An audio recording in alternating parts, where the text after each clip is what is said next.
ലോകി ഞാനിന്നോട്ടം തികച്ചോ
കർത്താവിന്റെ വിലയേറിയ നാമത്തിന് മഹത്വമുണ്ട്.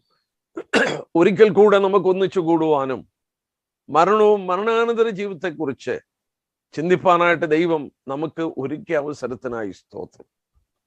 5 ക്ലാസ്സുകൾ നമ്മൾ ശ്രദ്ധിച്ചു.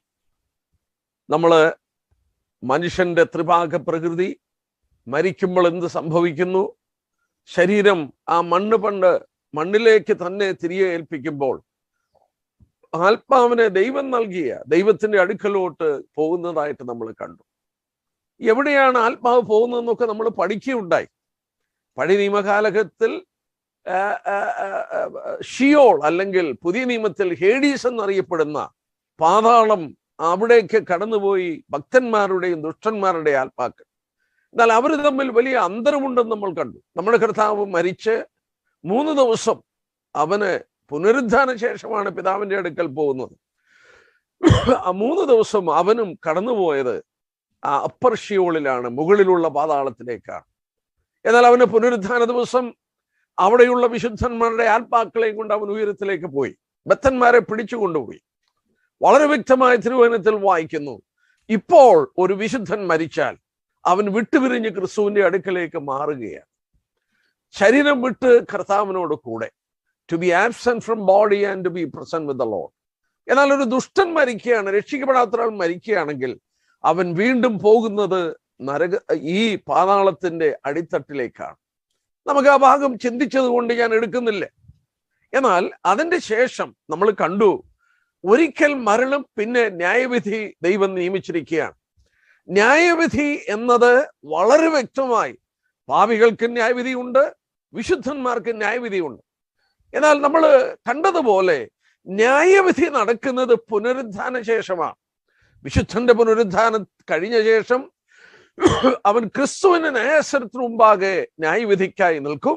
ഒരു പാപി പുനരുദ്ധാനം പ്രാപിച്ച ശേഷം വെള്ള സിംഹാസനത്തിന് മുന്നിൽ ന്യായവിധിക്കായി നിൽക്കും.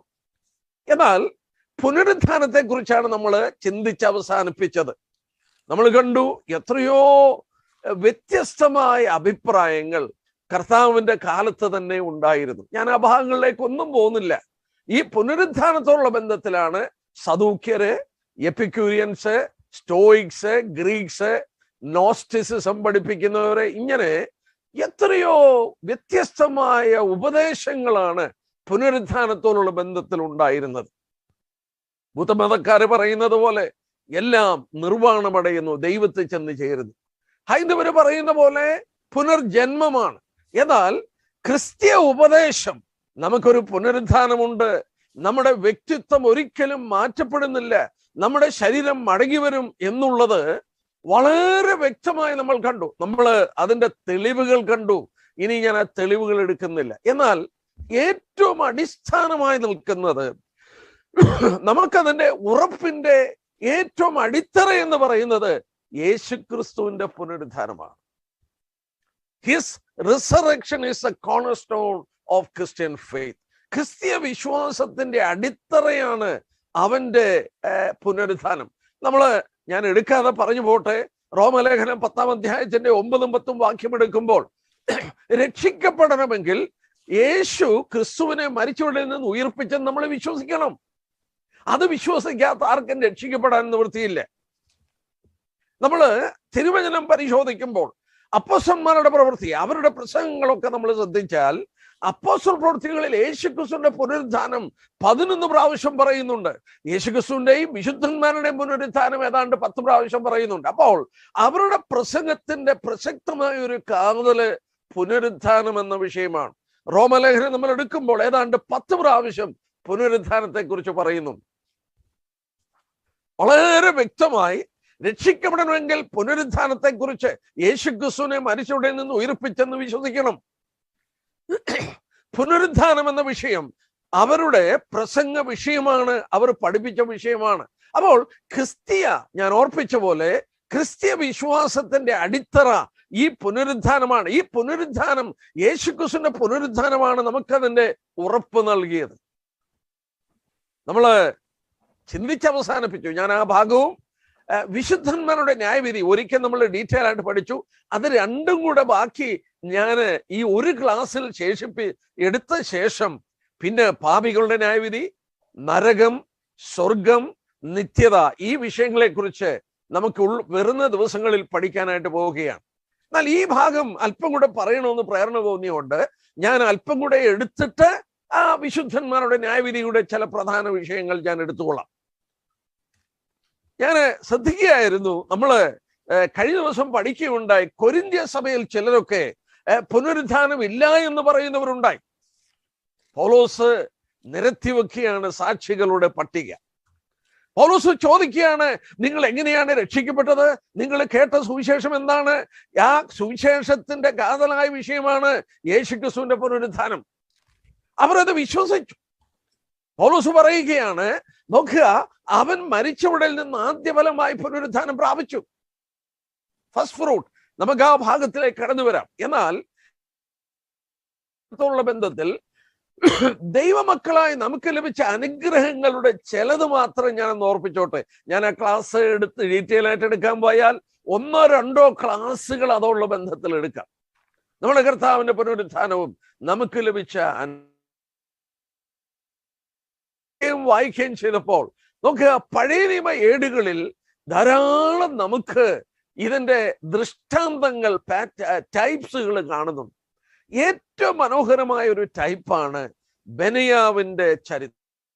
ഞാൻ ആ ഭാഗം ഒന്ന് എടുത്തോട്ടെ, പെട്ടെന്ന് ഞാൻ കവർ ചെയ്യും. 2 ശമൂവേൽ 23-ാം അധ്യായം നമ്മളൊക്കെ അറിയാം. 23-ാം അധ്യായം ദാവീദിന്റെ വാക്യങ്ങളാണ്. ദാവീദിന്റെ അന്ത്യവാക്യങ്ങളാണ്. തൻ്റെ ജീവിതത്തിലൂടെ കടന്നുപോയ പല സംഭവങ്ങളും തന്നോട് വളരെ ബന്ധപ്പെട്ടിരിക്കുന്ന പലരെയും കുറിച്ച് ദാവീദ് ഓർക്കുകയാണ്. അതില് ഒരു വ്യക്തിയുടെ പേരാണ് ബെനയ. നമ്മൾ അദ്ദേഹത്തെ കുറിച്ച് വായിക്കുന്നത് അതിന്റെ 18 തൊട്ടുള്ള വാക്യത്തിലാണ്. 2 ശമൂവേൽ 23-ന്റെ 18 യോവാബിന്റെ സഹോദരനും യെരൂബയുടെ മകനുമായ അബിശായി 3 പേരിൽ തലവനായിരുന്നു. അവൻ തന്റെ കുന്തത്തെ 300 പേരുടെ നേരെ ഓങ്ങി അവരെ കൊന്നു. അതുകൊണ്ട് അവൻ മൂവരിലും മാനമേറിയവനായിരുന്നു. അവർക്ക് തലവനായി തീർന്നു. എന്നാൽ അവൻ മറ്റേ മൂവരോളം വരികയില്ല. കബ്സേലിൽ ഒരു പരാക്രമശാലിയുടെ മകനായ യഹോദായുടെ മകൻ ബെനയാവും വീര്യപ്രവൃത്തികൾ ചെയ്തു. അവൻ മൊവാബിലെ അരിയേലിന്റെ 2 പുത്രന്മാരെ സംഹരിച്ചതല്ലാതെ ഹിമകാലത്ത് ഒരു ഗുഹയിൽ ചെന്ന് ഒരു സിംഹത്തെയും കൊന്നുകളഞ്ഞു. അവൻ മതി. ബെനയാമിനെ കുറിച്ച് പഠിച്ചാൽ മറ്റു വേദഭാഗങ്ങൾ എടുക്കാതെ ഞാൻ പറയട്ടെ, ഒരു പുരോഹിതനായി ശുശ്രൂഷിപ്പാൻ ജനിച്ചവനാണ്. പുരോഹിതന്മാർ പ്രവാചകന്മാരായിട്ടുണ്ട്. എന്നാൽ ബൈബിളിൽ വെളിപ്പെടുത്തിയിരിക്കുന്ന പുരോഹിതൻ ഒരു പടയാളിയായി മാറിയത് ഈ ബെനയാമിന്റെ പേര് മാത്രമേ ഉള്ളൂ. പുരോഹിതന്മാർ പ്രവാചകന്മാരായിട്ടുണ്ട്. യെരമ്യാവ്, യെസക്കിയേല്, ശാബയോഹന്നാൻ, അവരൊക്കെ പുരോഹിതന്മാരായി ജനിച്ചവരാണെങ്കിലും പ്രവാചക ശുശ്രൂഷ ചെയ്യുന്നു. എന്നാൽ പുരോഹിതനായി ജനിച്ചിട്ട് ഒരു പടയാളിയായി ശുശ്രൂഷിച്ച ഒരു വ്യക്തിയാണ് ആര്? ഈ ബെനയാവ്. ബെനയാവ് ആരാണ്? ദാവീദിന്റെ ബോഡി ഗാർഡിന്റെ തലവനാണ്. ബെന്യാവ് ചെയ്ത വീര്യപ്രവൃത്തികൾ ദാവീദ് എഴുതുകയാണ്. നമ്മുടെ നമ്മളതിന്റെ 20-ാം വാക്യത്തിന്റെ അവസാനത്തിൽ വായിച്ചു. ബെന്യാവ് ചെയ്ത വീര്യപ്രവൃത്തികൾ ദാവീദിന്റെ അന്ത്യകാലത്ത് ദാവീദ് ഓർക്കുകയാണ്. അവൻ ഹിമ്മത്തെ കൊന്നുകളഞ്ഞു. ആ വാക്യം ഒന്ന് അപഗ്രഥിച്ചാട്ടെ. യേശുക്രിസ്തുവിന്റെ പുനരുത്ഥാനത്തിന്റെ ചിത്രമല്ലേ ഇത്? അതെ, ആ ചിത്രമാണ്. നമ്മളിവിടെ സ്നോയുടെ ഒരു മഞ്ഞ് പെയ്യുന്ന ദിവസം ഒരു ഗുഹയ്ക്കുള്ളിലേക്ക് അവൻ ഇറങ്ങി തനിച്ച്. ഒരു വാളുമായിട്ട് ബെന്യാവ് പോവുകയാണ്. അവന്റെ ശത്രു എന്ന് പറയുന്നത് ഒരു സിംഹമാണ്. എന്തിനായി സിംഹത്തെ കൊല്ലാൻ പോയത്? ഞാൻ വിശ്വസിക്കുന്നു ഹോശേയാവ് 11:10 വായിക്കുമ്പോൾ, വായിക്കണ്ട, ഹോശേയാവ് 11:10 വായിക്കുമ്പോൾ സിംഹം അലറുമ്പോൾ കുഞ്ഞുങ്ങൾ വിറയ്ക്കും. പുരാതന കാലം ഈ സംഭവം നടന്നത് 3000 വർഷങ്ങൾക്ക് മുമ്പാണ്. 3000 വർഷങ്ങൾക്ക് മുമ്പ് എൻ്റെ മനസ്സിൽ ഞാൻ കണക്ക് കൂട്ടിയത്, ഈ ബെന്യാവിന്റെ വീടിന്റെ അടുക്കൽ ഒരു ഗുഹയുണ്ട്. There is a pit. അതിനകത്തൊരു സിംഹം അകപ്പെട്ടിട്ടുണ്ട്. ആ സിംഹം അവിടെ കിടന്ന് അലറുകയാണ്. ബെന്യാവിന്റെ കുഞ്ഞുങ്ങൾ വിറച്ചുകൊണ്ട് ഭയപ്പെട്ടിരിക്കുകയാണ്. ഞാൻ ഇങ്ങനെ ഓർപ്പിക്കട്ടെ, ഒരിക്കലും ബെന്യാവിനും കുഞ്ഞുങ്ങൾക്കും കൂടെ ഒന്നിച്ച് പാട്ട് പാടാൻ നിവൃത്തിയില്ല. ഈ സിംഹത്തിന്റെ അലർച്ചയിൽ അവർ ഭയപ്പെടുകയാണ്. ഇത് തന്നെയായി എബ്രായലേഖനം 2 നമ്മൾ വായിക്കുന്നത്. എബ്രായലേഖനം 2-ാം അധ്യായത്തിന്റെ 15-ാം വാക്യത്തിൽ എന്താ വായിക്കുന്നത്? കാണാൻ നമുക്കറിയാം. ജീവപര്യന്തം മരണഭീതിയിൽ അടിമകളായിരുന്നു. ഈ മരണഭീതി ആരാ വിതച്ചത്? സാത്താന്റെ ആ മരണഭീതി മരണത്തെ ഭയപ്പെടുത്തുന്നു. ഈ ബെന്യാവിന്റെ ആ വീടിന്റെ അടുക്കലുള്ള ഗുഹയ്ക്കുള്ളിൽ കിടക്കുന്ന സിംഹം അലറുമ്പോൾ ആ കുഞ്ഞുങ്ങൾ വിറയ്ക്കുന്നത് പോലെ ലോകത്തിലുള്ള മാനവരാശിയെ വിറപ്പിച്ചു മരണം. എന്നാൽ ഈ ഭാഗം ഒന്ന് നോക്കട്ടെ. ബെന്യാവ് വാളുമായി ഗുഹയ്ക്കുള്ളിലേക്ക് പോയി. ഞാൻ ഈ ഭാഗം ധ്യാനിച്ചപ്പോൾ ഓർത്തു, പരിശുദ്ധാത്മാവ് നമുക്ക് എഴുതി വെച്ചിരിക്കുകയാണ്, ഹിമകാലത്ത് മഞ്ഞ് പെയ്യുന്ന സമയം, ആരും മഞ്ഞ് പെയ്യുന്ന സമയം വീട് വിട്ട് പുറത്തു പോകാൻ ഇഷ്ടപ്പെടത്തില്ലേ? വീടിന്റെ ചൂടിന്റെ ഉള്ളിൽ ഇരിപ്പാൻ ആഗ്രഹിക്കുന്നു. നോക്കുക, സ്വർഗ മഹത്വത്തിൽ വസിച്ച പിതാവിന്റെ മടിയിൽ വസിച്ച ഏകജാതനായ പുത്രൻ സ്വർഗം വിട്ട് ഭൂമിയിലേക്ക് ഇറങ്ങി വരുന്ന ചിത്രമാണത്. ഹിമകാലത്ത് പ്രതികൂലമായ ഒരു സാഹചര്യത്തിൽ, മറ്റു വിധത്തിൽ പറഞ്ഞാൽ ബെന്യാ ആ ശത്രുവിനെ കണ്ടുമുട്ടുന്നത് ഏറ്റവും മോശമായ ഒരു സാഹചര്യത്തിൽ. It is A worst place. ഒരു ഗുഹയ്ക്കുള്ളിൽ, അണ്ടർ ദ വേഴ്സ്റ്റ് കണ്ടീഷൻ. ഒന്ന് ആലോചിച്ച് നോക്കുക, അവന്റെ ശത്രു ബലവാനായ ഒരു സിംഹമാണ്. ഈ ഗുഹയ്ക്കുള്ളിൽ നിന്ന് ഒരാളെ പുറത്തു വരികയുള്ളൂ. എന്റെ പ്രിയപ്പെട്ടവരോട് പറയട്ടെ, ബെന്യാവ് വാളുമായി ഗുഹയ്ക്കുള്ളിൽ ഇറങ്ങിയ ശേഷം അവൻ ജയാളിയായി പുറത്തു വരികയാണ്. ആ സിംഹത്തെ തകർത്ത് കളഞ്ഞു. അലറുന്ന സിംഹത്തിന്റെ വായ അവൻ തകർത്ത് കളഞ്ഞു. ആമേൻ. സ്തോത്രം. നമ്മുടെ കർത്താവിന്റെ പുനരുത്ഥാനത്തിന്റെ ചിത്രമാണ്. നമ്മുടെ കർത്താവിന്റെ പുനരുത്ഥാന ചിത്രമാണ് ഈ ബെന്യാവിന്റെ ചിത്രം എന്നുള്ളത് മനോഹരമായി ചിന്തിക്കാൻ കഴിയും. ഇപ്പോള് ബെന്യാവിന് കുഞ്ഞുങ്ങളോടൊത്ത് പാട്ട് പാടാൻ കഴിയും. ഞാന് 22-ാം സങ്കീർത്തനത്തിലോട്ടൊന്ന് പോയിക്കോട്ടെ. അത് എബ്രായലേഖനത്തിലും 2-ാം അധ്യായത്തിന്റെ 12 വാക്യത്തിലും കോട്ട് ചെയ്തിട്ടുണ്ട്. ഞാന് 22-ാം സങ്കീർത്തനം ഒന്ന് എടുത്താട്ടെ. 22-ാം സങ്കീർത്തനം നമ്മൾ എടുക്കുമ്പോൾ നമുക്ക് വളരെ വ്യക്തമായി ഒരു സത്യം മനസ്സിലാക്കാൻ സാധിക്കുന്നു. ആദ്യത്തെ 21 വാക്യം വായിക്കുന്നില്ല. 21 വാക്യം നോക്കിയാൽ നമ്മുടെ കർത്താവ് തനിച്ചാണ്. The holy sufferer is alone. അവൻ തനിച്ചാണ്. എന്നാൽ 22-ാം വാക്യം നോക്കി, നിന്റെ നാമത്തെ ഞാൻ എൻ്റെ സഹോദരന്മാരോട് കീർത്തിക്കും, സഭാമധ്യേ ഞാൻ നിന്നെ സ്തുതിക്കും. സഹോദരന്മാരെ ഒരു സത്യം മനസ്സിലാക്കുക. യേശുക്രിസ്തു സഹോദരന്മാരെന്ന് വിളിച്ചത് എപ്പോഴാണ്? ശിഷ്യന്മാരെ അവന്റെ മരണ പുനരുത്ഥാന ശേഷമാണ്. അവന്റെ ഐഹിക ജീവിതകാലത്തിൽ അവരെ സഹോദരന്മാരെന്ന് വിളിച്ചിട്ടില്ല. അവന്റെ മരണ പുനരുത്ഥാന ശേഷം എന്റെ പിതാവും നിങ്ങളുടെ പിതാവും ഒരു പുതിയ ബന്ധത്തിലേക്ക് നമ്മളെ കൊണ്ടുവന്നു. ഇവിടെ നമ്മൾ വായിച്ചതുപോലെ സഹോദരന്മാരുടെ മധ്യേ 2-3 പേർ എന്റെ നാമത്തിൽ കൂടിയാൽ ഞാൻ അവരുടെ മധ്യമുണ്ട്. ദൈവസഭയുടെ മധ്യത്തിൽ എന്താ കർത്താവ് ചെയ്യുന്നത്? ഇവിടെ നമ്മൾ വായിക്കുന്നു, സഭാമധ്യേ ഞാൻ നിന്നെ സ്തുതിക്കും. പാട്ടുപാടുവാൻ കഴിഞ്ഞില്ല ബെന്യാമിനും കുഞ്ഞുങ്ങൾക്കും ഈ സിംഹം അലറുമ്പോൾ. അവന്റെ അലറിച്ച നിർത്തി വിജയാളിയായി ബെന്യാവ് പുറത്തു വന്നു.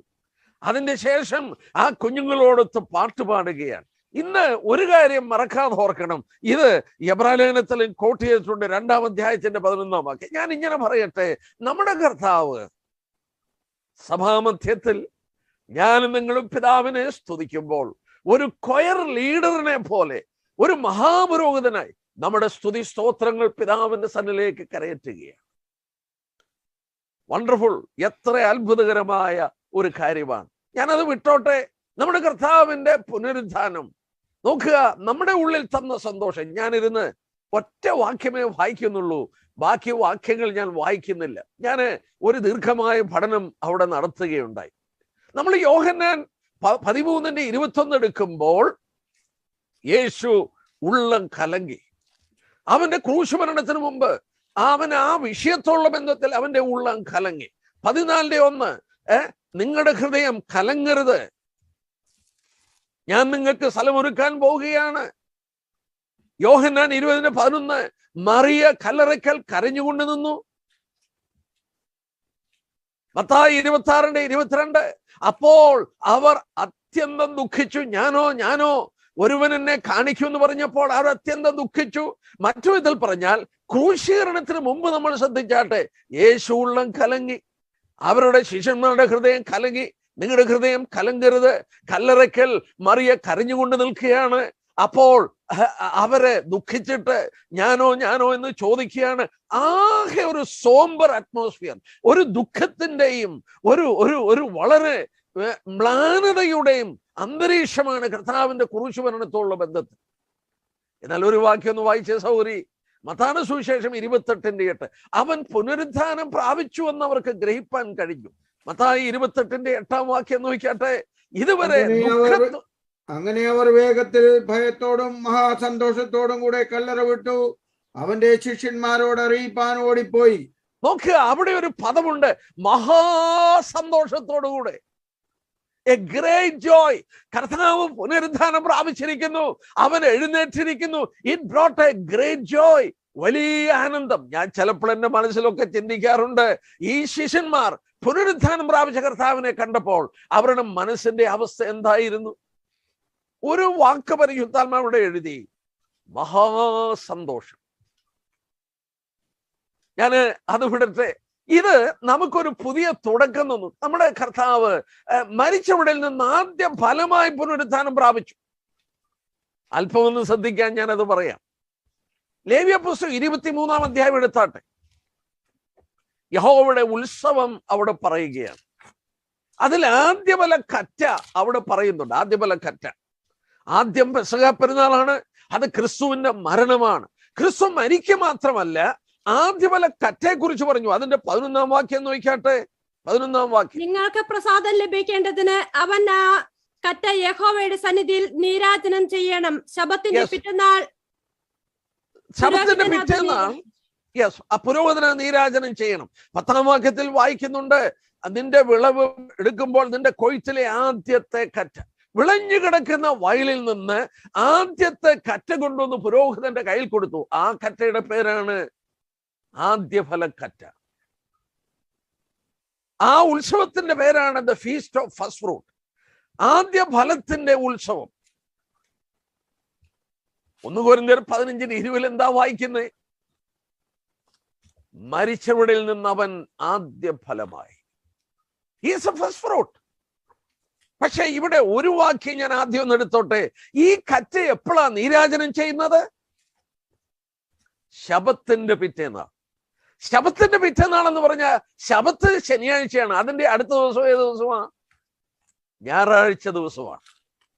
ഞാൻ ചോദിച്ചോട്ടെ, ശബത്ത് കഴിഞ്ഞ പിറ്റേന്നാൾ കാലത്ത് മറിയയും മറ്റും കല്ലറയ്ക്കൽ ചെന്നപ്പോൾ അവരെന്താ കേട്ടത്? അവനിവിടെ ഇല്ല, പുനരുദ്ധാനം പ്രാപിച്ചിരിക്കുന്നു. കർത്താവിന്റെ പുനരുദ്ധാനം നടന്നത് ഈ 8-ാമത്തെ ദിവസമാണ്, 8th ഡേയിലാണ്. കർത്താവിന്റെ പുനരുത്ഥാനം നടന്നത്. ഞാന് തിരുവചനത്തിലൂടെ ഒന്ന് കണ്ണോടിച്ചു നോക്കി. തിരുവചനത്തിലൂടെ കണ്ണോടിച്ചു നോക്കിയപ്പോൾ എനിക്ക് അത്ഭുതകരമായി തോന്നി. എന്താണെന്നറിയാമോ?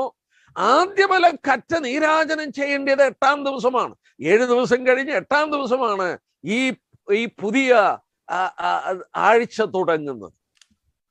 നിങ്ങൾ ശ്രദ്ധിച്ചാൽ അറിയാം, ഒരു കുഞ്ഞിനെ പരിച്ഛേദന കഴിപ്പിക്കുന്നത് എപ്പോഴാണ്? 8-ാം ദിവസമാണ്. വായിക്കേണ്ട ലേവ്യർ 12:3. തീർന്നില്ല. ഒരു കുഷ്ഠരോഗിയുടെ ശുദ്ധീകരണം എപ്പോഴാണ്? ലേവ്യ പുസ്തകം 14:10 വാക്യം. 8-ാം ദിവസമാണ് കുഷ്ഠരോഗിയുടെ ശുദ്ധീകരണം. തീർന്നില്ല.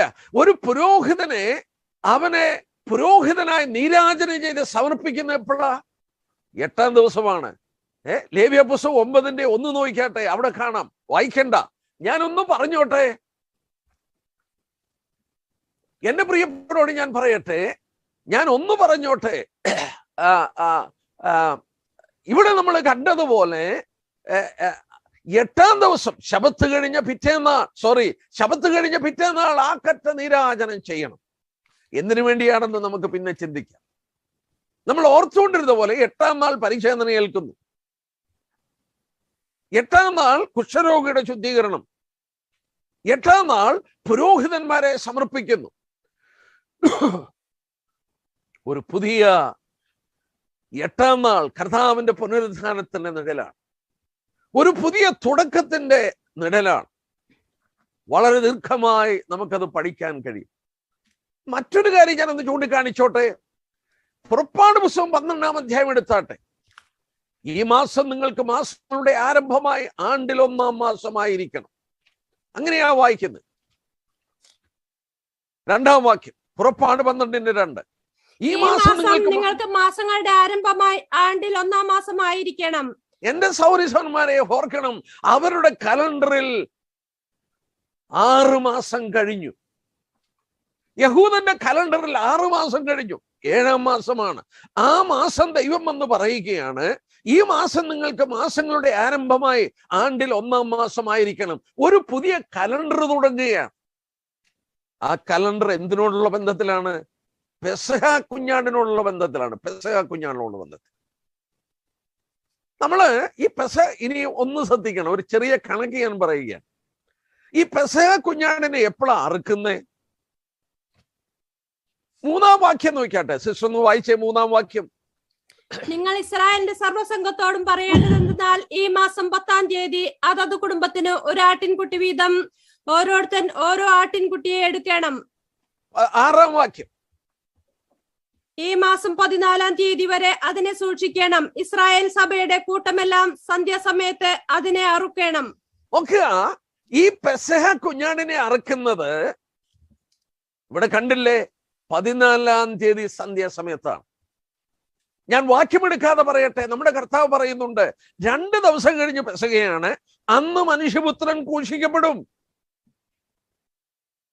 കർത്താവിന്റെ ക്രൂശ് മരണത്തെ കുറിച്ച് പഠിച്ചാൽ 2 സന്ധ്യകളുടെ മധ്യത്തിൽ അറുക്കണമെന്ന് നിർബന്ധമായി ദൈവം ആവശ്യപ്പെടുന്നുണ്ട്. ഇസ്രായേലിന് 3 മണിക്കും 5 മണിക്കും 2 സന്ധ്യയുണ്ട്. സൂര്യന്റെ അത്യുഷ്ണത്തിൽ നിന്ന് ആ സൂര്യൻ അസ്തമിക്കാൻ തുടങ്ങുന്ന 3 മണി, സൂര്യൻ അസ്തമിക്കുന്ന 5 മണി പലസ്തീന്റെ ചരിത്രമാണ്. ഈ 2 സന്ധ്യകളുടെ മധ്യത്തിൽ, ബിറ്റ്വീൻ 2 ഈവനിങ്സ്, ദൈവം നിർബന്ധിച്ചെഴുതിയിട്ടുണ്ട് വചനത്തിൽ. നിങ്ങൾ ശ്രദ്ധിച്ചു നോക്കിയാൽ യേശുക്രിസ്തുവിന്റെ ക്രൂശ് മരണം, അവൻ പ്രാണനെ വിടുന്നത് ഈ 2 സന്ധ്യകളുടെ മധ്യത്തിലാണ്. 2 സന്ധ്യകളുടെ മധ്യത്തിൽ. അപ്പോൾ പെസഹ അറുത്ത സമയത്ത് അവൻ മരിച്ചു. ഇരിക്കട്ടെ, 3-ാം ദിവസം ഉയർത്തെഴുന്നേറ്റു. 14-ാം തീയതിയാണ് അറുത്തത്. 15, 16, 17. 17-ാം തീയതി അവൻ പുനരുത്ഥാനം പ്രാപിച്ചു. സിസ്റ്ററെ, ഇനി ഒന്ന് വായിച്ചാട്ടെ. ഉൽപ്പത്തി പുസ്തകം 8:4 ഒന്ന് വായിച്ചേ. ഇതെല്ലാം കർത്താവിന്റെ പുനരുത്ഥാനത്തെ ചൂണ്ടിക്കാണിക്കുകയാണ്. 8:4. 7-ാം മാസം 17-ാം തീയതി പെട്ടകം അരാരത്ത് പർവ്വതത്തിൽ ഉറച്ചു. എന്റെ പ്രിയപ്പെട്ട സഹോദരീസന്മാരെ, ഇവിടെ വായിക്കുന്നു 7-ാം മാസം. 6 മാസം കഴിഞ്ഞിട്ടാണ് ഈ മാസം നിങ്ങൾക്ക് മാസങ്ങളുടെ ആരംഭമായ ഒരു പുതിയ മാസമായിരിക്കണം. അങ്ങനെ ആരംഭിച്ച ആ പുതിയ മാസം 7-ാം മാസമാണ്. 7-ാം മാസത്തിന്റെ 17-ാം തീയതിയാണ് കർത്താവിന്റെ പുനരുദ്ധാനം. പെട്ടകം എന്ന് ഉറച്ചതെന്ന 7-ാം മാസം 17-ാം തീയതിയാണ്. Praise the Lord. ഒന്ന് ശ്രദ്ധിച്ചു നോക്കിയേ, 7-ാം മാസം 17-ാം തീയതിയാണ്. നോക്കുക, ഈ പെട്ടകം അറാനത്ത് പർവ്വതത്തിൽ ഉറയ്ക്കുമ്പോൾ, ഞാൻ ഇങ്ങനെ പറയട്ടെ, അവർ ഏത് ഭൂമിയിൽ നിന്ന് കയറിയോ അതേ ഭൂമിയിൽ അവർ മടങ്ങി വന്നു. പക്ഷെങ്കിൽ ഒരു പുതിയ ഭൂമിയാണ്, ഒരു പുതിയ സാഹചര്യമാണ്, ഒരു പുതിയ അറ്റ്മോസ്ഫിയർ ആണ്. എന്റെ സഹോദരന്മാരോട് പറയട്ടെ, യേശുക്രിസ്തുവിന്റെ പുനരുദ്ധാനം നമുക്കൊരു പുതിയ തുടക്കം തന്നു. ആമേൻ. സ്തോത്രം. നമ്മുടെ കർത്താവിന്റെ പുനരുദ്ധാനം നമുക്ക് സന്തോഷം നൽകി. നമ്മുടെ കർത്താവിന്റെ പുനരുദ്ധാനം ആദ്യഫല കറ്റ ശബത്തിന്റെ പിറ്റേന്നാൾ നീരാജനം ചെയ്യണം. എന്തിനു വേണ്ടി? നമ്മൾ വായിച്ചത് എന്താ? നിങ്ങൾക്ക് പ്രസാദം ലഭിക്കാൻ, ഫോർ യുവർ അക്സെപ്റ്റൻസ്. ഞാൻ ആ ഭാഗം കൂടെ ഒന്ന് പറഞ്ഞിട്ട് അവിടെ വിടാമെന്ന് ആഗ്രഹിക്കുകയാണ്.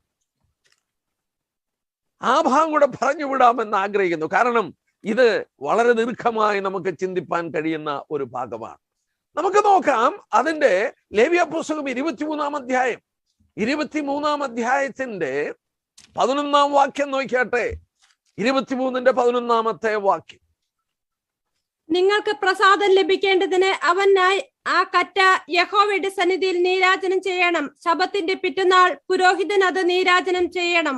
സൗരന്മാരെ, നിങ്ങൾ ഒരു കാര്യം പ്രത്യേകം ഓർക്കുക. ഇംഗ്ലീഷിൽ വായിച്ചാൽ to be accepted on your behalf. To be accepted on your behalf.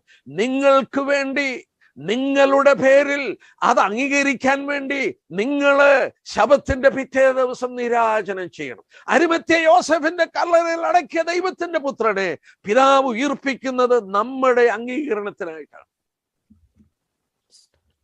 അതിന്റെ അല്പം വിശദീകരണം ഞാൻ പറഞ്ഞോട്ടെ. എബ്രായലേഖനം ഒന്നെടുത്താട്ടെ.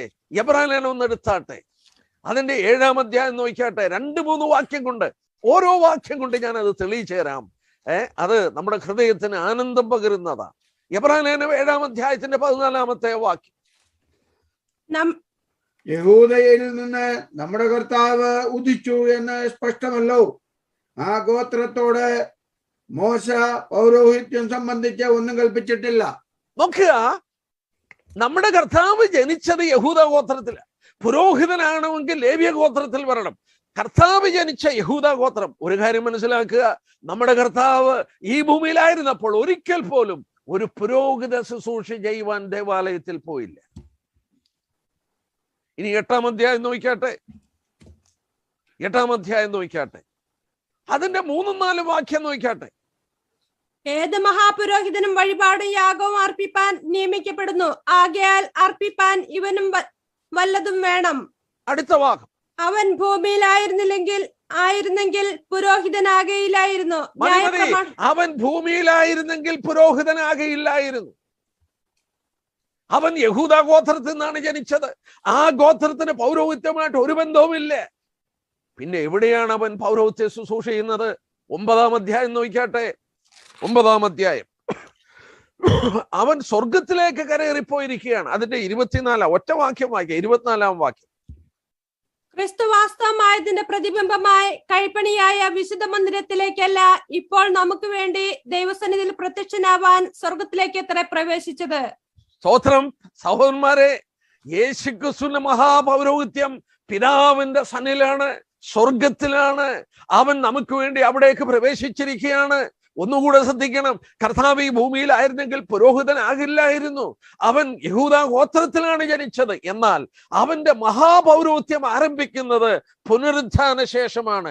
നിങ്ങൾക്ക് പ്രസാദം ലഭിക്കാൻ ആ കറ്റ ദൈവസന്നിധിയിൽ നീരാജനം ചെയ്യണം. എനിക്കും നിങ്ങൾക്കും അംഗീകാരത്തിന് വേണ്ടി. ഇംഗ്ലീഷിൽ വായിച്ചാൽ to be accepted on your behalf. Wonderful. ആ മഹാപുരോഹിതനെ ഒന്ന് നോക്കിയേ. ആ മഹാപുരോഹിതൻ സൂക്ഷിക്കുന്നതും പ്രാർത്ഥിക്കുന്നതും ആർക്ക് വേണ്ടിയാണ്? അവൻ പ്രതിനിധീകരിക്കുന്ന ജനത്തിന് വേണ്ടിയാണ്. സൂക്ഷിച്ചു നോക്കിയേ.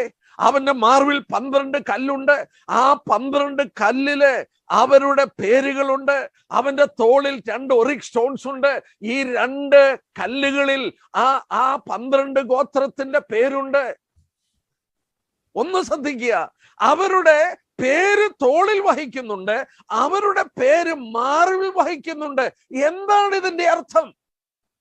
പൗലോസ് എഫെസോസ് വിശുദ്ധന്മാർക്ക് വേണ്ടി പ്രാർത്ഥിക്കുന്നു. പെട്ടെന്നൊന്ന് നോക്കിയേ, ഒരു വാക്യം, എഫേസർ 1:19. ആ തോളിൽ വഹിക്കുന്ന ആ പേരുണ്ടല്ലോ, അതിന്റെ അർത്ഥം ഒന്ന് നോക്കാം. എഫേസർ 1:19. നമുക്ക് വേണ്ടി വ്യാപരിക്കുന്ന അവന്റെ ശക്തിയുടെ അളവറ്റ വലിപ്പം ഇന്നതൊന്നും. നമുക്ക് വേണ്ടി വ്യാപരിക്കുന്ന അവന്റെ ശക്തിയുടെ അളവറ്റ വലിപ്പം. എന്റെ സഹോദരന്മാരെ, തിരുവചനത്തിൽ ഇങ്ങനെയാണ് വായിക്കുന്നത്, ആധിപത്യം അവന്റെ തോളിലിരിക്കും. സിംഗുലറാണ്. ഒരു രാജ്യത്തിന്റെ ആധിപത്യം ദൈവപുത്രന്റെ തോളിലാണ്. എന്നാൽ ഒരാടിനെ, നഷ്ടപ്പെട്ട ആടിനെ മടക്കി കൊണ്ടുവരുമ്പോൾ അവൻ തോളിലേന്തി. It is on his shoulders. ആമേൻ. ഒരു രാജ്യത്തെ ഭരിക്കാൻ ഒരു തോളിന്റെ ശക്തി മതി. എന്നാൽ ഒരു പാവിയെ ചുമന്നുകൊണ്ട് ഭവനത്തിൽ മടക്കിക്കൊണ്ടിരുന്നത് 2 തോളും ഉപയോഗിക്കുകയാണ്. പൗലോസ് കൂടെ പറഞ്ഞത് എന്താ? നമുക്ക് വേണ്ടി വ്യാപരിക്കുന്ന അവന്റെ അളവറ്റ ശക്തി. എന്റെ സൗരന്മാരെ, നമ്മൾ അറിയുന്നതിലുപരിയായ ദൈവപുത്രന്റെ ശക്തി നമുക്ക് വേണ്ടി വ്യാപരിക്കുന്നുണ്ട്. ആ മഹാപുരോഹിതന്റെ തോളിൽ നമ്മുടെ പേരുകളുണ്ട്. അവന്റെ മാർവിൽ ആ പേരുണ്ട്. എഫേസർ 3:19 നോക്കിക്കാട്ടെ. 3:19. എഫേസർ 3:19. പരിജ്ഞാനത്തെ കവിയുന്ന ക്രിസ്തുവിൻ സ്നേഹത്തെ അറിയുവാനും പ്രാപ്തരാക്കുകയും ദൈവത്തിന്റെ എല്ലാ നിറവോളം നിറഞ്ഞു വരികയും വേണം എന്നും പ്രാർത്ഥിക്കുന്നു. പൗലോസ് പ്രാർത്ഥിക്കുകയാണ്, ആ പരിജ്ഞാനത്തെ കവിയുന്ന ക്രിസ്തുവിന്റെ സ്നേഹം, നമുക്ക് വേണ്ടി വ്യാപരിക്കുന്ന അവന്റെ അളവറ്റ വലിപ്പം, ശക്തി. പൗലോസ് 2 വേണ്ടി പ്രാർത്ഥിച്ചു. നമ്മുടെ മഹാപുരോഹിതന്റെ മാർവിൽ നമ്മുടെ പേരുണ്ട്, നമ്മുടെ മഹാപുരോഹിതന്റെ തോളിൽ നമ്മുടെ പേരുണ്ട്. ആ മഹാപുരോഹിതൻ പാപികൾ രക്ഷിക്കപ്പെടാൻ പ്രാർത്ഥിക്കുന്നില്ല. അവൻ ലോകത്തിന് വേണ്ടി അല്ല പ്രാർത്ഥിക്കുന്നത്. അവൻ ആർക്ക് വേണ്ടിയാണ് പ്രാർത്ഥിക്കുന്നത്? ഇസ്രായേലിന്റെ മഹാപുരോഹിതൻ അവൻ പ്രതിനിധീകരിക്കുന്ന ജനത്തിന് വേണ്ടി പ്രാർത്ഥിക്കുന്ന പോലെ യേശുക്രിസ്തുവിന്റെ മഹാപൗരോഹിത്യം എനിക്കും നിങ്ങൾക്കും വേണ്ടിയാണ്. സ്തോത്രം. അതുകൊണ്ടാണ് എബ്രായലേഖനം 7:25 വായിക്കുന്നത്, താൻ മുഖാന്തരം ദൈവത്തോട് അടുക്കുന്നവരെ അവൻ പൂർണ്ണമായി രക്ഷിപ്പാൻ പ്രാപ്തനാണ്. He is able to save them to the uttermost. എന്തൊരു രക്ഷയാണ് ഇതെല്ലാം! നമ്മൾ ഓർത്തതുപോലെ നിങ്ങൾക്ക് അംഗീകാരം കിട്ടാൻ, you shall wave the sheep before the Lord to be accepted on your behalf. ശബത്തിന്റെ പിറ്റേന്നാൾ നിങ്ങൾക്ക് അംഗീകാരം കിട്ടാൻ ആ കറ്റ നീരാജനം ചെയ്യണം. അരിമത്തെ യോസേഫിന്റെ കല്ലറയിൽ നിന്ന് ആദ്യഫല കറ്റയായി, മരിച്ചവരിൽ നിന്ന് ആദ്യഫലമായി ക്രിസ്തുവിനെ ദൈവം ഉയർപ്പിക്കുന്നത് എന്റെ അംഗീകാരം നിങ്ങളുടെ അംഗീകാരത്തിന് വേണ്ടി. ഞാൻ എടുക്കാതെ പറയട്ടെ, എബ്രായലേഖനം 6:20 നമ്മൾ വായിക്കുന്നു. അത് വായിക്കുമ്പോഴൊക്കെ എന്റെ ഹൃദയം തുടിപ്പ് കൊള്ളും.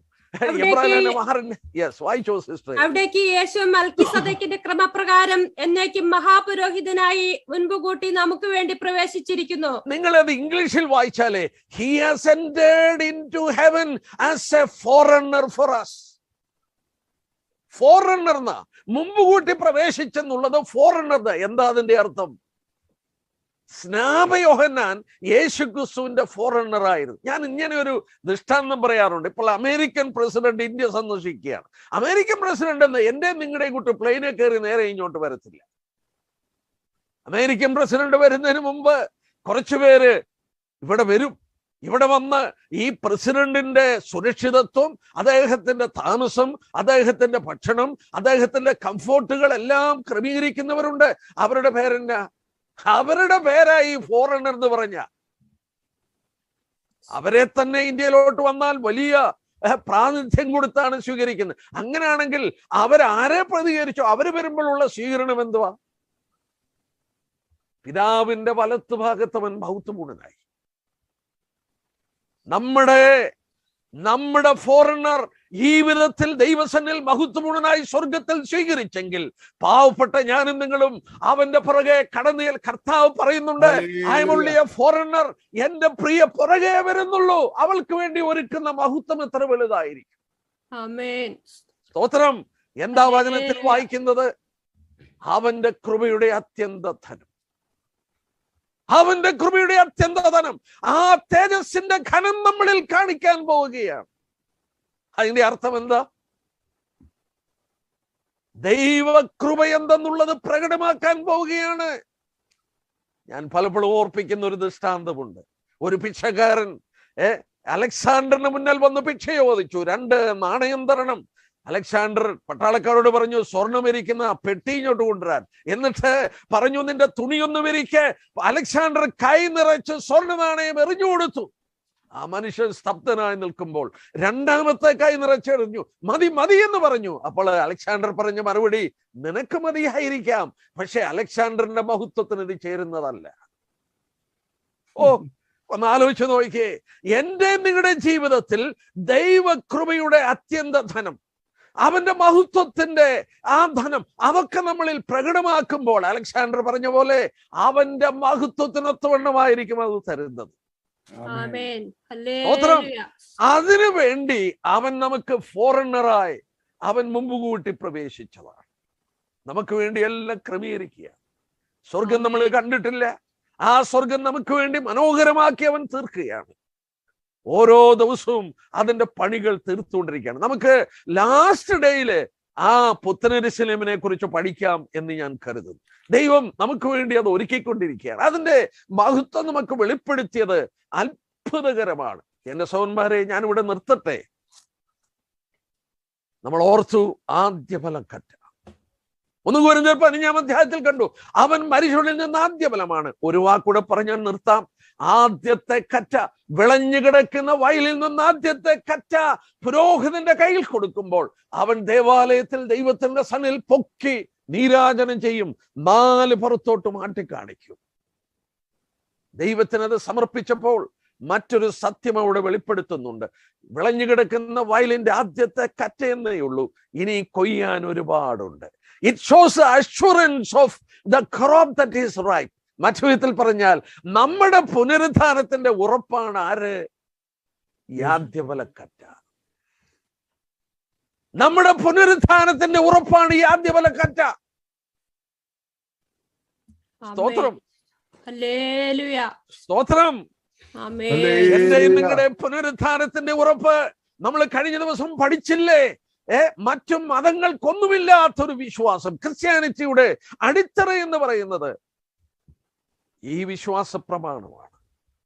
ഒരിക്കൽ വീണ്ടും നമ്മൾ പുനരുദ്ധാനം പ്രാപിക്കും. നമ്മുടെ ശരീരങ്ങൾ മടക്കി വരും. നമ്മുടെ പ്രിയപ്പെട്ടവരെ നമ്മൾ കാണും, മുഖാമുഖമായി കാണും. ഞാൻ സ്വർഗത്തെ കുറിച്ച് എടുക്കുമ്പോൾ അത് എഴുതാം. എന്റെ സഹോദരന്മാരെ, പല ചോദ്യങ്ങൾ എന്നോട് ചോദിച്ചിട്ടുണ്ട്. സ്വർഗത്തിൽ ചെല്ലുമ്പോൾ തിരിച്ചറിയാൻ കഴിയുമോ? 100%. ഭൂമിയിൽ കാണാമെങ്കിൽ തിരിച്ചറിയാമെങ്കിൽ സ്വർഗം മൈനസ് ആണോ പ്ലസ് ആണോ?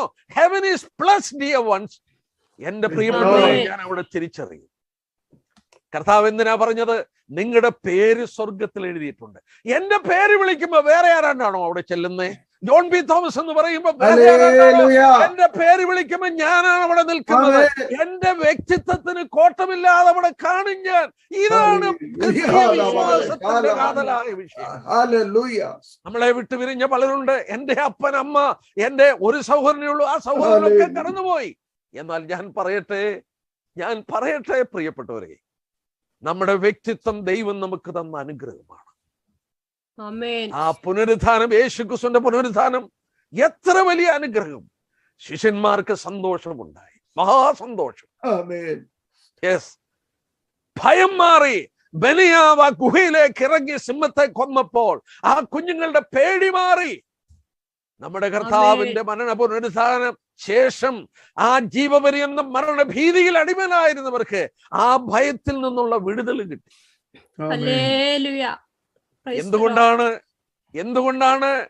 എന്തുകൊണ്ടാണ് എല്ലാ ആഴ്ചയിലും 1-ാമത്തെ ദിവസം കർത്തൃമേശ ആചരിക്കുന്നത്? എന്തുകൊണ്ടാണ്? 8-ാം ദിവസമാണത്. 8-ാം ദിവസം എന്താണ്? നമ്മൾ കണ്ടില്ലേ ഒരു പുതിയ തുടക്കം? യെസ് ബ്രദേഴ്സ്, ഒരു പുതിയ തുടക്കം. അറാറത്ത് പർവ്വതത്തിൽ 7-ാം മാസം 17-ാം തീയതി നമ്മളത് കണ്ടു. പെസഹ പെരുന്നാള് ആചരിച്ചത് 14-ാം തീയതി 7-ാം മാസം. പക്ഷേ ആ കർത്താവിന്റെ മരണമെന്നായിരുന്നു, പുനരുദ്ധാനം 7-ാം മാസം 17-ാം തീയതിയാണ്. A new beginning. വണ്ടർഫുൾ. ഒന്ന് ആലോചിച്ച് നോക്കുക. എനിക്ക് ലഭിച്ച സന്തോഷം, എനിക്ക് ലഭിച്ച ഉറപ്പ്, എനിക്ക് ലഭിച്ച ഒരു മഹാപുരോഹിതൻ, എന്റെ രക്ഷയുടെ ഉറപ്പ് തരുന്ന മഹാപുരോഹിതൻ, എന്നെ പൂർണ്ണമായി രക്ഷിപ്പാൻ പ്രാപ്തനായ കർത്താവ്. നന്ദിയുള്ള ഹൃദയത്തോടെ ഞാൻ സ്തുതിക്കുന്നു. അപ്പൊ പുനരുത്ഥാനം എന്ന വിഷയം ഞാനിവിടെ നിർത്തുകയാണ്, അല്ലെങ്കിൽ നമ്മുടെ ടോപ്പിക്ക് തീരത്തില്ല. ഞാൻ ഇനിയും ശേഷിക്കുന്ന സമയം കൊണ്ട് പെട്ടെന്നൊരു കാര്യം ഓർപ്പിച്ചോട്ടെ. അതായത് ഒരിക്കൽ മരണം, പിന്നെ ന്യായവിധി മനുഷ്യർക്കായി നിയമിച്ചിരിക്കുകയാണ്. മരണശേഷം ഒരു ന്യായവിധി ഉണ്ട്. അത് വിശ്വാസികൾക്കുമുണ്ട്, അവിശ്വാസികൾക്കുമുണ്ട്. എന്നാൽ ഒരു കാര്യം ഞാൻ ഓർപ്പിക്കട്ടെ, പാപികളെ ന്യായം വിധിക്കുന്നത് സിംഹാസനത്തിന്റെ മുന്നിലാണ്. നമ്മളത് പഠിക്കാൻ ഒരു ക്ലാസ് ഞാൻ അതിനെക്കുറിച്ച് എടുക്കാൻ പോവുകയാണ്. നോക്കുക, വെള്ള സിംഹാസനം. എന്നാൽ വിശുദ്ധന്മാരെ ന്യായം വിധിക്കുന്നത് സിംഹാസനത്തിന്റെ മുന്നിലല്ല, ന്യായാസനത്തിന്റെ മുന്നിലാണ്. ആ വാക്ക് പ്രത്യേകം ശ്രദ്ധിക്കുക. 2 Korinത്യർ 5:10 അവനവൻ ശരീരത്തിൽ ഇരിക്കുമ്പോൾ ചെയ്തത് നല്ലതാകലും തീയതാകലും അതിന് തക്കവണ്ണം പ്രാപിപ്പാൻ ക്രിസ്തുവിന്റെ ന്യായാസനത്തിന് മുമ്പാകെ വെളിപ്പെടേണ്ടതാണ്. അവിടെ ശിക്ഷയല്ല, അവിടെ ഉത്പ്രാവണത്താൽ എടുത്തുള്ളപ്പെട്ട ശേഷം എന്നെ അവിടെ നിന്ന് തെള്ളിക്കളയുകയല്ല, എന്റെ ജീവിതത്തെ വിലയിരുത്തുകയാണ്. ഗ്രീക്ക് ഭാഷയിൽ അതിന് ബീമ എന്നും സിംഹാസനത്തിന് ത്രോൺ എന്നുമാണ് പറയുന്നത്. ത്രോണോസ്. എത്ര ആശ്വാസമുണ്ട് നമുക്ക്. പക്ഷെ ഒരു കാര്യം ഓർക്കുക, നമ്മള് കണക്ക് കൊടുക്കണം. 2 Korinത്യർ 5:10 ഞാൻ വായിക്കണ്ടായി, കാണാതെ പറഞ്ഞു. റോമലേഖനം 14-ാം അധ്യായം എടുത്താട്ടെ. ഞാൻ ഓടിച്ചു പറയാൻ പോവുകയാണ് ഇനിയും. കാരണം വേറൊരു ക്ലാസ്സില്ല. വിശുദ്ധൻ ഡീറ്റെയിൽ ആയിട്ട് ഞാൻ നേരത്തെ എടുത്തത് കൊണ്ട് ചില പ്രസക്തമായ കാര്യങ്ങൾ എടുക്കണമെന്ന് എനിക്ക് തോന്നി. റോമലേഖനം 14-ാം അധ്യായം അവിടെ എന്താ പറയുന്നത്? അതിന്റെ 10-ാം വാക്യത്തിന്റെ അവസാനം, എന്നാൽ നീ സഹോദരനെ വിധിക്കുന്നത് എന്ത്? അല്ല, നീ സഹോദരനെ ധിക്കരിക്കുന്നത് എന്ത്? നാം എല്ലാവരും ദൈവത്തിന്റെ ന്യായാസനത്തിന് മുൻപാകെ നിൽക്കേണ്ടി വരും. ക്രിസ്തുവിന്റെ ന്യായാസനം എന്നാണ്. നാം എല്ലാവരും ദൈവത്തിന്റെ ന്യായാസനത്തിന് മുമ്പാകെ നിൽക്കേണ്ടി വരും. എന്നിട്ട് എന്തോ ചെയ്യണം? 12-ാം വാക്യം നോക്കിയാട്ടെ. 12-ാമത്തെ ആകയാൽ നമ്മിൽ ഓരോരുത്തൻ ദൈവത്തോട് കണക്ക് ബോധിപ്പിക്കേണ്ടി വരും. ഓ ബ്രദേഴ്സ് ആൻഡ് സിസ്റ്റേഴ്സ്, എന്റെ ജീവിതം, നിങ്ങളുടെ ജീവിതം, നമ്മിൽ ഓരോരുത്തൻ കണക്ക് കൊടുക്കും. ഞാൻ എടുത്തു പറയാറുണ്ട്, എന്റെ കണക്ക് ഞാൻ പറയും, എന്റെ ഭാര്യയുടെ കണക്ക് അവൾ പറയും, എന്റെ കുഞ്ഞുങ്ങളുടെ കണക്ക് അവർ പറയും, നിങ്ങളുടെ കണക്ക് അവർ പറയും. പൗലോസ് 2 Korinത്യർ 5:10 നാം, ആ വാക്ക് കണ്ടോ? 2 Korinത്യർ 5:10 പൗലോസ് പറഞ്ഞ വാക്ക് കണ്ടോ? അവനവൻ ശരീരത്തിരിക്കുമ്പോൾ ചെയ്യും നല്ലതാകലും തീയതാകലും തക്കവണ്ണം പ്രാപിക്കേണ്ടതിന് നാം എല്ലാവരും, നിങ്ങളെല്ലാവരും നിൽക്കുമെന്നല്ല പൗലോസ് പറഞ്ഞത്. നിങ്ങളെല്ലാവരും നിൽക്കുമെന്നല്ല, അപ്പോസ്തലനായ പൗലോസ് ഉൾപ്പെടെ നിൽക്കും. നാം എല്ലാവരും നിൽക്കും. ആരും ഒഴികഴിവില്ല, ആരും ഒഴികഴിവില്ല. നാം എല്ലാവരും ക്രിസ്തുവിന്റെ ന്യായാസനത്തിന് മുമ്പിൽ നിൽക്കും. വളരെ ഗൗരവമായി ഈ ജീവിതം പരിശോധിക്കണം. ഇവിടെ വളരെ തെറ്റിദ്ധരിക്കപ്പെട്ട 1-2 കാര്യങ്ങൾ ഞാൻ ക്ലാരിഫൈ ചെയ്യാനായിട്ട് പോവുകയാണ്. 2 Korinത്യർ 5:10 അവനവൻ ശരീരത്തിലിരിക്കുമ്പോൾ ചെയ്തത് നല്ലതാകലും തീയതാകലും. ഞാൻ നേരത്തെ പറഞ്ഞു ക്ലാസ് എടുത്തപ്പോൾ, സുവിശേഷ വേല പരിശോധിക്കുമെന്നല്ല പറഞ്ഞത്. പിന്നെന്തുവാ പരിശോധിക്കുമെന്ന് പറഞ്ഞത്? ശരീരത്തിൽ ഇരിക്കുമ്പോൾ ചെയ്തതെല്ലാം. അങ്ങനെയാണോ പറയുന്നത്? നിങ്ങളൊന്ന് വായിച്ചു നോക്കുക, അങ്ങനെയാണോ എന്ന്. ചെയ്തുവെന്നുള്ളത് ഗ്രീക്കിൽ പ്രാസോ എന്നുള്ളതാണ്. പ്രാസോ എന്നുള്ള വാക്കിന്റെ അർത്ഥം സുവിശേഷ പ്രവർത്തനം മാത്രമല്ല, എല്ലാ പ്രവൃത്തികളും പരിശോധിക്കും. 1 Korinത്യർ 10:31 വായിച്ചതാണ്. ഇനി എടുത്ത് വായിക്കേണ്ട, ഞാനങ്ങ് പറഞ്ഞു പോകാം. 1 Korinത്യർ 10:31 എന്താ വായിക്കുന്നത്? ആകയാൽ നിങ്ങൾ തിന്നാലും കുടിച്ചാലും എന്ത് ചെയ്താലും, അവനവൻ ശരീരത്തിൽ ഇരിക്കുമ്പോൾ ചെയ്തത് നിങ്ങൾ എന്ത് ചെയ്താലും, തിന്നാലും കുടിച്ചാലും എന്ത് ചെയ്താലും, അതെല്ലാം ദൈവത്തിന്റെ മഹത്വത്തിനായി ചെയ്യണം. മറ്റൊരു വാക്യം കൊലോസ്യർ 3:17, അവിടെയും എന്താ പറയുന്നത്? കൊലോസ്യർ 3:17 നമ്മൾ ഇങ്ങനെയാണ് വായിക്കുന്നത്, വാക്കിനാലോ ക്രിയയാലോ എന്ത് ചെയ്താലും സകലവും കർത്താവ് യേശുവിന്റെ നാമത്തിൽ ചെയ്തും അവൻ മുഖാന്തരം പിതാവായ ദൈവത്തിന് സ്തോത്രം പറഞ്ഞുകൊണ്ടിരിക്കും. ബ്രദേഴ്സ്, തിന്നാലോ കുടിച്ചാലോ എന്ത് ചെയ്താൽ നമ്മളെ മുഴുവൻ പൂർണ്ണമായി വിലയ്ക്ക് വാങ്ങിച്ചിരിക്കുകയാണ് കർത്താവ്. ആ പരിശോധനയിൽ പ്രധാനമായ 2 കാര്യങ്ങൾ നടക്കും. ഒന്ന്, നമ്മൾ ആരാണെന്നുള്ളത് വെളിപ്പെടുത്തും, മാനിഫെസ്റ്റേഷൻ. അവനവൻ ശരീരത്തിൽ ഇരിക്കുമ്പോൾ ചെയ്യും നല്ലതാകലും തീയതാകലും അതിന് തക്കവണ്ണം പ്രാപിക്കേണ്ടതിന് ക്രിസ്തുവിന്റെ ന്യായാസനത്തിന് മുമ്പാകെ വെളിപ്പെടേണ്ടതാണ്. റിവീൽ ചെയ്യുകയാണ്, മറനീക്കുകയാണ്. ഞാൻ ആരാണെന്നുള്ളത് കർത്താവ് കാണിക്കാൻ പോവുകയാണ്. യെസ്, എത്ര ഗൗരവമേറിയ ഒരു വിഷയമാണത്, എത്ര ഗൗരവമേറിയ വിഷയമാണ്. 1 കൊരിന്ത്യർ 3:13 പറയുന്നു, ഒരുത്തന്റെ പ്രവൃത്തി ഇന്ന വിധമെന്ന്. ആ വാക്ക് നോക്കിയാട്ടെ, 1 കൊരിന്ത്യർ 3:13, ഒരുത്തന്റെ പ്രവൃത്തി ഇന്ന വിധമെന്ന് തീ ശോധനയും. ഈ ക്രിസ്തുവിന്റെ ന്യായസനത്തെ കുറിച്ച് പറയുകയാണ്. ഇംഗ്ലീഷിൽ വായിച്ചാൽ, the fire shall try every man's work, what sort it is. What is the quality of your work? നീ ചെയ്ത പ്രവൃത്തിയുടെ ക്വാളിറ്റി എന്താണെന്ന് പരിശോധിക്കുകയാണ്. യെസ്, എത്ര ഗൗരവമാണത്. എനിക്ക് എന്തും കാട്ടിക്കൂട്ടാവുന്നല്ല. The quality of your work is going to be examined.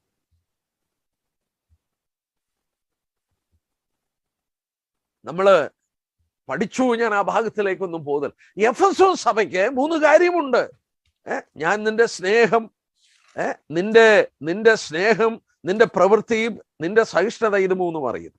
പക്ഷെ കർത്താവ് പറഞ്ഞു, മാനസാന്തരപ്പെട്ടോ അല്ലെ എന്നുള്ള വിളക്ക് മാറ്റും. തെസ്സലോനിക്ക സഭയ്ക്കും അത് 3 ഉണ്ട്. 1 തെസ്സലോനിക്കർ 1:2-3 വാക്യം. പക്ഷെ അവരെ എന്തിനാ കർത്താവ് അംഗീകരിച്ചത്? അവരുടെ പ്രവൃത്തിയുടെ കൂടെ ഒരു വാക്കുണ്ട്, സ്നേഹപ്രയത്നം. They labored out of love to the Lord. കർത്താവിനോടുള്ള സ്നേഹത്തിൽ നിന്നാണ് അവർ ചെയ്തത്. നോക്ക്, അവരെ കർത്താവ് അംഗീകരിച്ചു. കർത്താവ് പറയുന്നുണ്ട്, നിങ്ങൾ മാതൃകയാണ്. എന്നാൽ എഫെസോസ് സഭ വെളിപ്പാട് 2:2 നീ മാനസാന്തരപ്പെട്ടില്ല നിലവിളക്ക് മാറ്റും.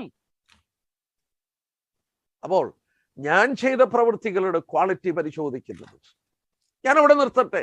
ഒരു കാര്യം എനിക്കൊന്ന് എടുക്കണമെന്നുണ്ട്.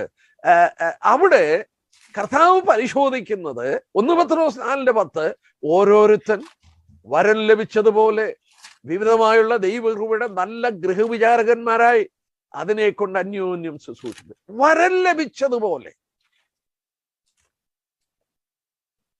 ഞാനൊരു കാര്യം ഓർപ്പിച്ചോട്ടെ, ഉയർത്തെഴുന്നേറ്റ കർത്താവ് കൃപാവരങ്ങളെ നൽകി, ദാനങ്ങളെ നൽകി. ഇവിടെ നമ്മൾ വായിക്കുന്നു, അതിനെ കൊണ്ട് നല്ല ഗൃഹവിചാരകൻ ഓയ്ക്കനോമോസ്.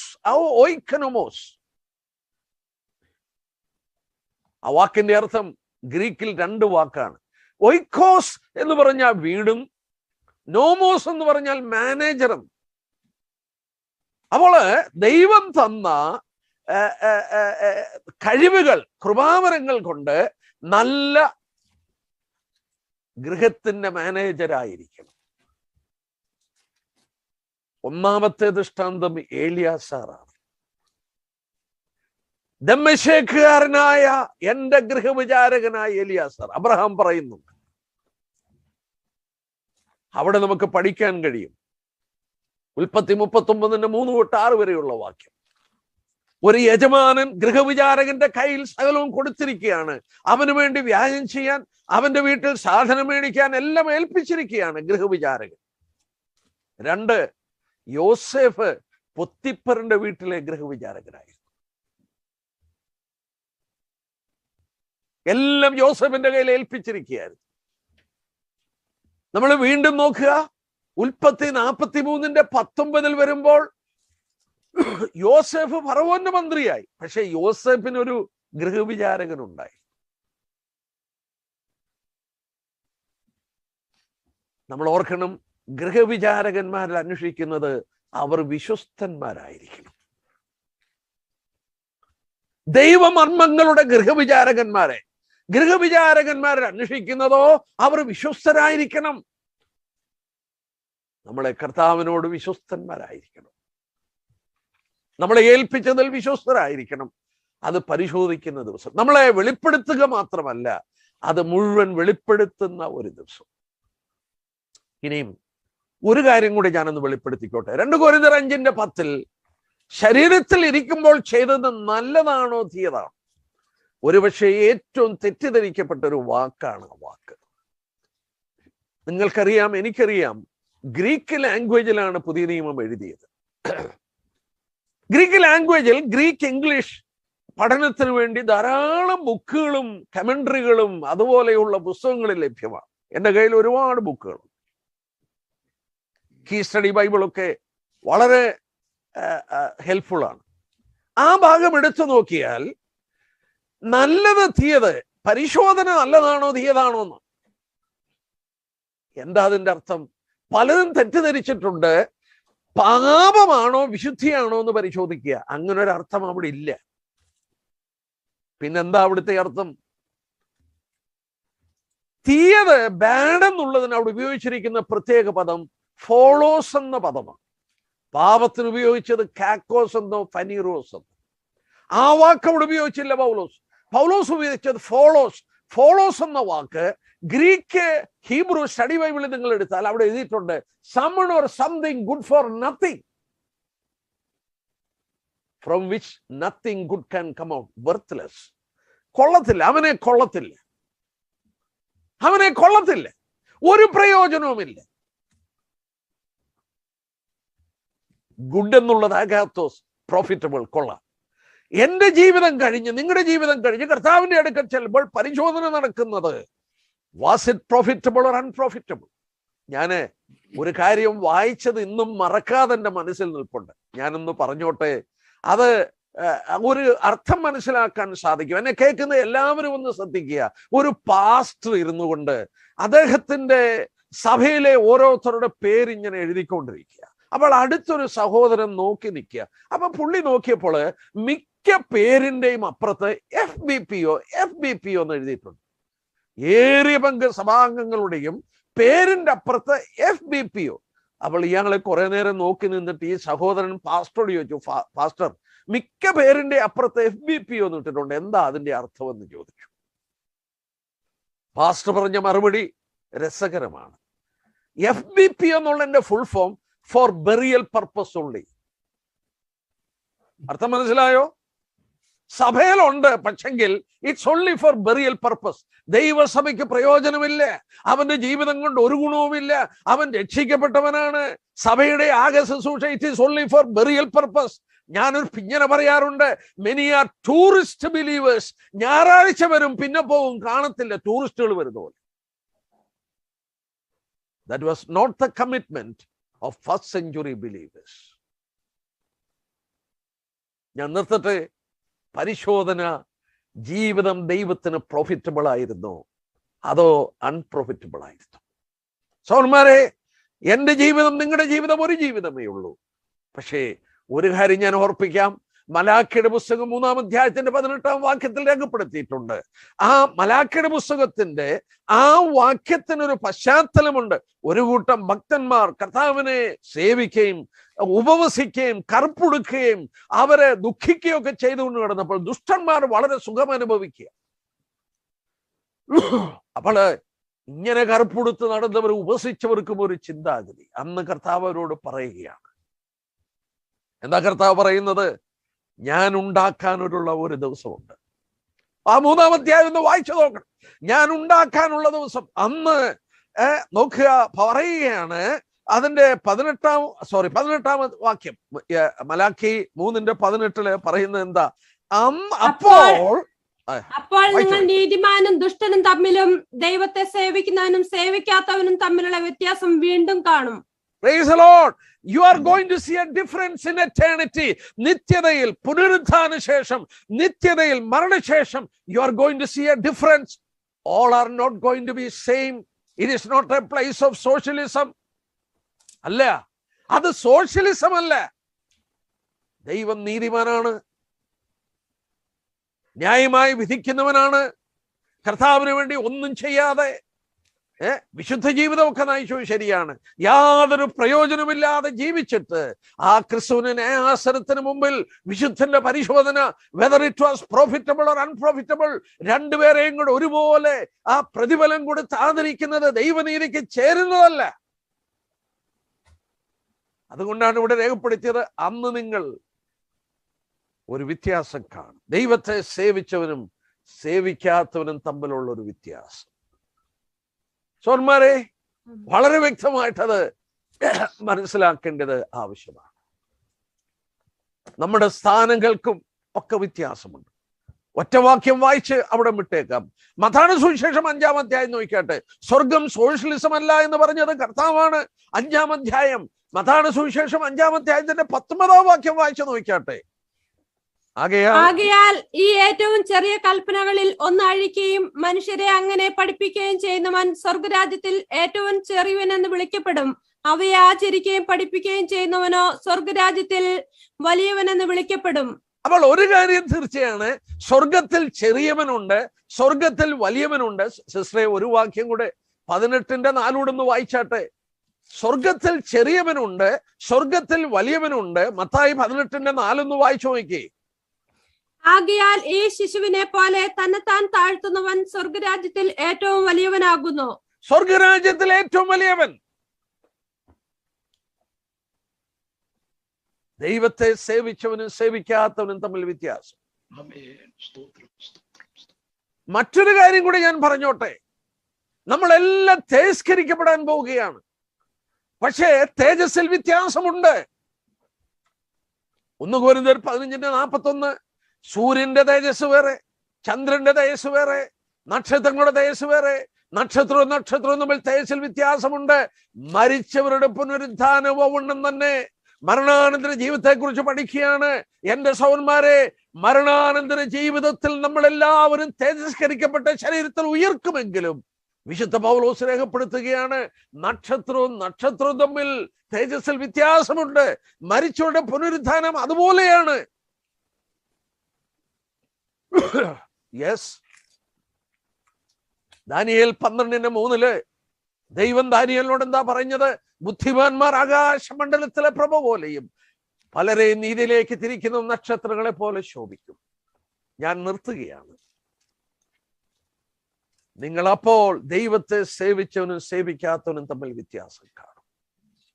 ബ്രദേഴ്സ് ആൻഡ് സിസ്റ്റേഴ്സ്, കൊരിന്ത്യലേഖനം 1 കൊരിന്ത്യർ 15:58 വായിക്കുന്നത്, നിങ്ങളുടെ പ്രയത്നം കർത്താവിൽ വ്യർത്ഥമല്ല എന്നറിഞ്ഞിരിക്കാൻ കർത്താവിന്റെ വേലയിൽ എപ്പോഴും വർദ്ധിച്ചു വരുന്നത്. ഞാനിവിടെ നിർത്തട്ടെ. കിരീടങ്ങളൊക്കെ പ്രതികൂലമായി പറഞ്ഞിട്ടുണ്ട്. വിശുദ്ധന്മാരുടെ ന്യായവിധി അവരെ ശിക്ഷിക്കുന്ന ന്യായവിധിയല്ല, പക്ഷേ അവരെ വെളിപ്പെടുത്തുന്ന, അവരുടെ വിശ്വസ്തതയ്ക്ക് കർത്താവ് പ്രതിഫലം കൊടുക്കുന്ന ഒരു ദിവസമുണ്ട്. കർത്താവ് നമ്മെ സഹായിക്കട്ടെ. നാളെ അവിശ്വാസികളുടെ ന്യായവിധിയെക്കുറിച്ച് നമുക്ക് പഠിക്കാം. വളരെ ഭയപ്പെടുത്തുന്ന ഒരു വസ്തുതയാണ്. നാം അത് മനസ്സിലാക്കിയിരിക്കണം. കർത്താവ് നമ്മെ സഹായിക്കട്ടെ. മരണാനന്തര ജീവിതത്തിൽ പാപികളെ എങ്ങനെ ന്യായവിധിക്കുമെന്ന് നാളെ ചിന്തിക്കാം. അവന്റെ വലിയ നാമം മഹത്വം.